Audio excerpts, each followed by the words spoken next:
राम जय जय राम, सिया राम जय जय सिया राम। बोलो जय सिया राम। सीताराम सिया राम।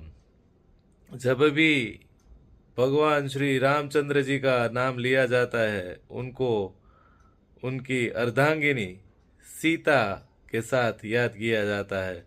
इसीलिए सीताराम या सिया राम संबोधन ज्यादा प्रचलन में है।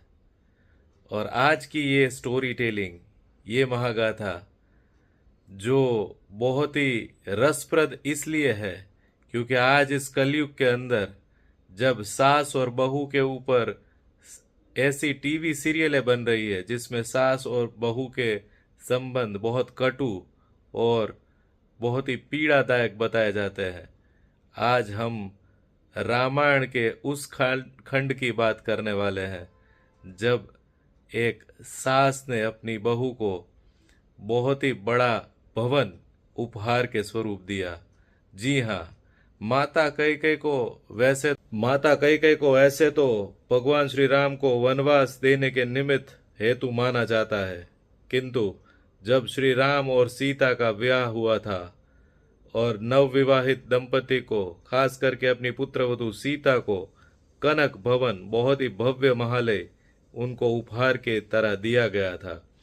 और आज ये स्टोरी टेलिंग उसी कनक भवन की ऐतिहासिक टाइमलाइन के इर्द गिर्द है।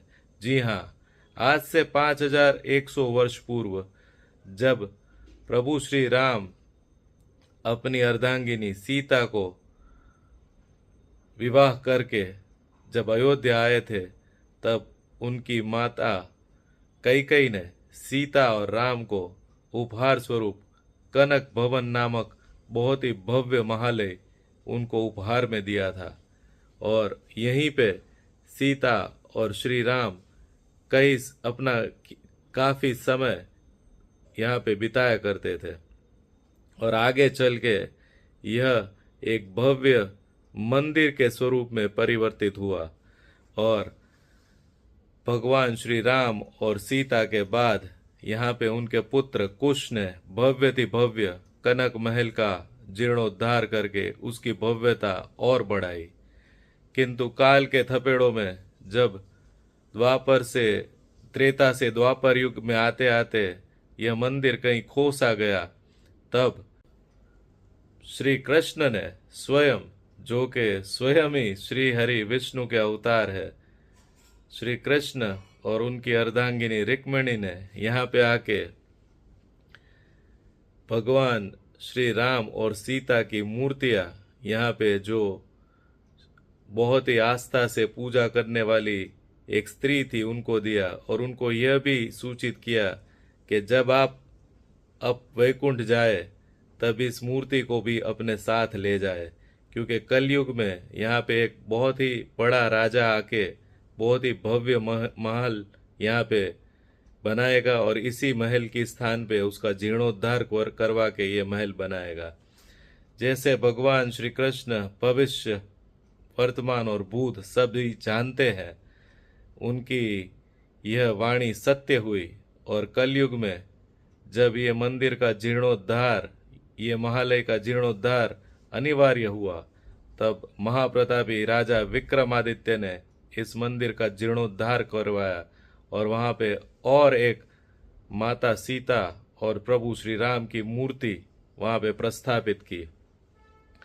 और इसके बाद जब काल के थपेड़ों में आक्रांता शासकों ने मंदिर और मंदिर के आसपास, कनक भवन के आसपास विध्वंस मचाया, उसके बाद पुनः ओरछा के राजा और रानी ने सबसे बड़ी जो मूर्ति आज राम और सीता माता की वहां पे विराजमान है, उसका वहां पे निर्माण करवाया और मंदिर की भव्यता, कनक भवन की भव्यता और विशाल बनाई। तो आज यह कनक महल, कनक भवन, कनक विहारी भवन देखने योग्य है। इसमें प्रवेश करते ही श्रद्धालुओं के दर्शन जब सीता राम की मूर्तियों के ऊपर पड़ते हैं तो एक अलौकिक और एक चमत्कारिक अनुभव होता है। और यहाँ पे जैसे सिया राम जय जय राम की अखंड धुन चलती ही रहती है, ऐसा भास प्रतीत होता है।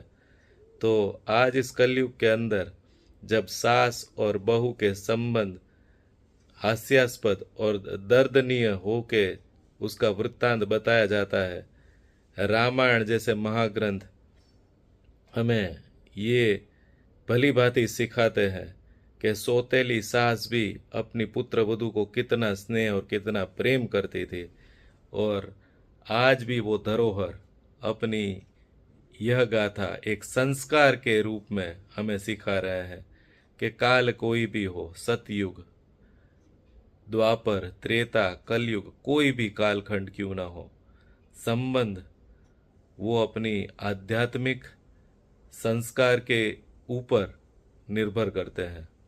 जिसके संस्कार रामायण जैसे ग्रंथ से लिखे जाते हैं, रामायण जैसे ग्रंथ जिसको सिखाए जाते हैं, वो आज इस कलयुग में भी कैकेयी और सीता की तरह, कौशल्या और सीता की तरह जी सकते हैं। और इसी कारण कनक महल जैसे, कनक बिहारी महल जैसे, कनक बिहारी भवन जैसी स्थानों के ऊपर जाके, तीर्थों के ऊपर जाके भजन कीर्तन पूजा पाठ करने से हमारी शक्ति बढ़ती है। तो आने वाले समय में हम वहाँ से आपको लाइव दर्शन करवाने का प्रयत्न करेंगे, अगर सिया राम की कृपा हुई तो। तब तक इस वीडियो को लाइक और शेयर अवश्य करें और बने रहे मेरी चैनल पे। कमेंट में जय श्री राम जगदम्ब अवश्य लिखे। मिलते हैं अगली स्टोरी टेलिंग में, तब तक के लिए जगदम्ब।